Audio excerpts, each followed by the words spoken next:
जो चाहोगे वही मिलेगा। अपने मन में जिस चीज का विचार करना प्रारंभ करोगे वो चीज तुम्हें मिलने लगेगी। एक दिन गौतम बुद्ध से एक शिष्य ने पूछा, है महात्मा, क्या ऐसा संभव है जो मैं मेरे मन में सोचूं वो सारी चीजें अपने आप मुझे मिलना शुरू हो? बुद्ध उस शिष्य से बोले, ऐसा संभव तो है, लेकिन क्या इसके लिए तुम ये दो चीजें कर पाओगे? शिष्य बुद्ध से बोला, क्या सच में ऐसा संभव होता है? अगर हाँ तो है महात्मा, मुझ पर कृपा कर मुझे बताइए ऐसा होना कैसे संभव है, मैं इसके लिए कुछ भी करूंगा। बुद्ध उस शिष्य से बोले, तो सुनो, तुम अपने मन में जो चाहो वो तुम्हें मिलने लग जाए। इसका पहला उपाय यह है कि तुम्हें अपने मन को अपने नियंत्रण में लाना सीखना होगा। जब तुम्हारा मन पूरी तरह से तुम्हारे काबू में आएगा तब उस दिन तुम्हें अपनी मनचाही चीजें मिलना शुरू होंगी। शिष्य बुद्ध से बोला, लेकिन गुरुजी, मन को वश में कैसे लाया जाता है और इस समस्या का दूसरा उपाय क्या है?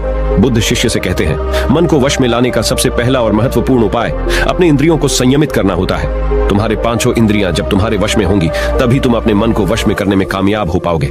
शिष्य कहता है गुरुदेव, आप कहते हो कि इंद्रियों को काबू में करने से हमारा मन हमारे काबू में आएगा और फिर जो मैं मेरे मन में सोचूं वो चीज मुझे मिलने लगेगी। लेकिन गुरुदेव, इंद्रियां तो मेरे काबू में है। मैं जैसे चाहूं वैसे अपने हाथों को, आंखों को या फिर पैरों को हिला सकता हूं। फिर मुझे जो चाहे वो चीजें क्यों नहीं? बुद्ध शिष्य से कहते हैं, बालक, तुम अपने पांचों इंद्रियों की क्रिया के बारे में अपने मन में विचार कर रहे हो, लेकिन अपने पांचों इंद्रियों को अपने काबू में रखने का असली अर्थ यह है कि तुम्हें किसी भी भौतिक चीज का मोह न रहना। जब मनुष्य के मन के अंदर अलग अलग प्रकार के मोह उत्पादित होते हैं तब उसका मन उन चीजों को देख दुखी होता है जिस वजह से वो व्यर्थ की चिंता में फंसता चला जाता है।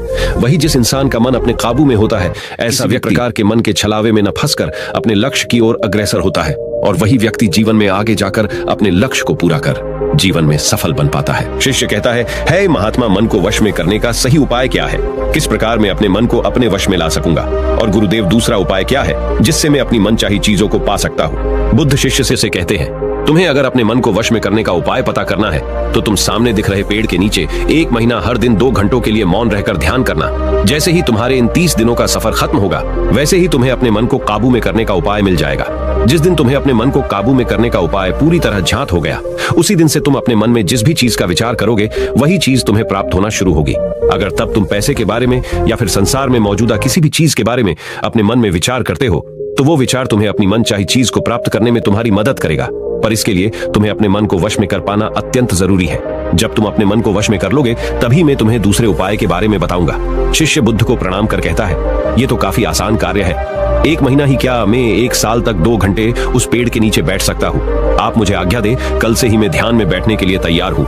बुद्ध शिष्य से बोले, ठीक है, तुम पहले 30 दिन उस पेड़ के नीचे मौन रहकर ध्यान करके दिखा दो, फिर हम आगे बात करेंगे। उस शिष्य को लगता है, गुरुदेव ने तो मुझे बहुत ही आसान कार्य सौंपा है, इसे मैं आसानता पूर्वक कर सकता हूँ, इसमें कौन सी बड़ी बात है।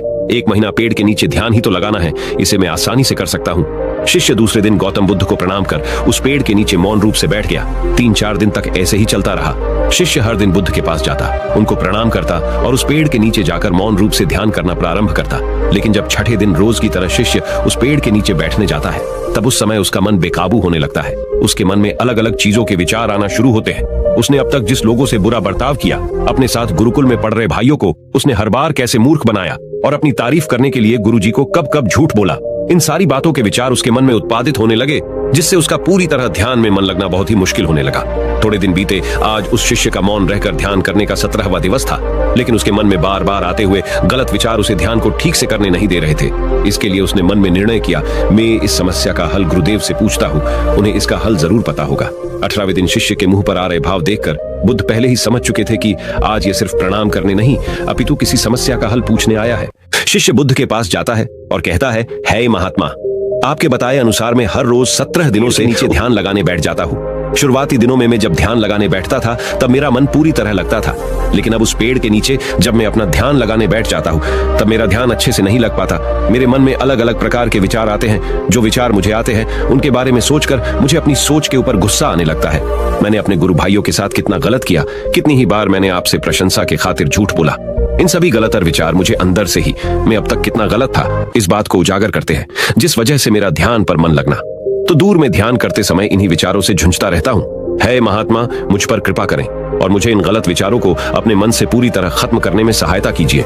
बुद्ध शिष्य से कहते हैं, तुम्हें जब मैंने पहले दिन मौन रहकर पेड़ के नीचे बैठने के लिए कहा था तब तुम्हारे मन में किसी भी प्रकार के विचार नहीं आ रहे थे, लेकिन अब 18 दिन बीतने के बाद तुम्हारे मन में अपनी गलतियों के विचार उत्पादित हो चुके, जिसका कारण एक ही है, जब तुम अपने गुरु भाइयों के साथ मस्ती करते थे और सबको अपनी तारीफ करने के लिए झूठी कहानियां सुनाते थे, तब तुम शांत रह अपने मन से बातें न कर पूरे दिन गुरु भाइयों के सामने बढ़ावा करने में समय व्यतीत करते थे।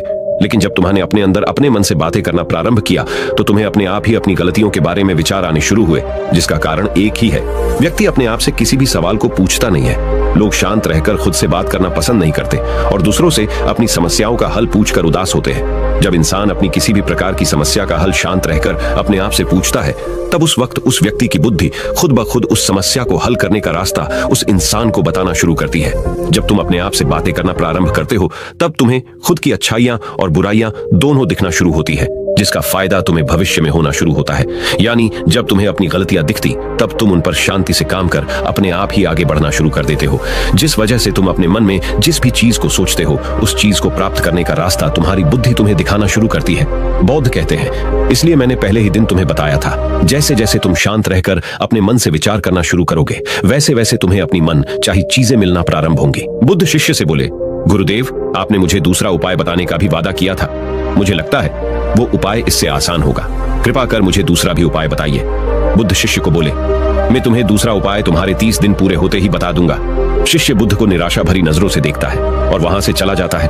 थोड़े दिन बीतते, आज उस शिष्य के 30 दिन पूरे हो चुके थे। शिष्य बुद्ध के पास चला जाता है और बुद्ध से पूछता है गुरुदेव, मुझे मेरा मन इतना हल्का क्यों लग रहा है? आज मेरे मन में पहले से कम विचार आते हैं और मेरे मन में किसी चीज को प्राप्त करने का मोह भी नहीं है। लेकिन गुरुदेव, दूसरा उपाय क्या था जिसे आपने उस दिन नहीं बताया? बुद्ध शिष्य से कहते हैं, दूसरा उपाय था ही नहीं, बस मैंने तुम्हें इसलिए दूसरे उपाय के बारे में बताया था क्योंकि तुम ध्यान के इस 30 दिन में भटक न जाओ। तुम अपने ध्यान के इन दिनों पूरी तरह से खत्म कर पाओ, जिससे तुम्हें अपने अंदर की आवाज को पहचानने में मदद हो और तुम जान सको कि ऐसा संभव जरूर है कि जो तुम चाहो वो तुम्हें मिल सकता है। लेकिन अपने मन को वश में करने के बाद इसके रास्ते और भी ज्यादा आसान हो जाते हैं। इसलिए इंसान का मन अगर उसके वश में हो तो वो अपनी मन चाही चीज को प्राप्त करने में समर्थ रहता है। वही दोस्तों, गौतम बुद्ध की इस कहानी को आप अपने परिवार या मित्रों के साथ शेयर करके उन्हें भी बुद्ध के ज्ञान से अवगत करा सकते हैं। अगर आपको अपने मन, बुद्धि या शरीर से संबंधित और गौतम बुद्ध के विचारों से संबंधित नई नई जानकारियां जानने में आपको इंटरेस्ट है, तो इस चैनल के मेंबर्स को तुरंत ये जानकारियां मिलती है। अगर आप भी अपने शरीर, बुद्धि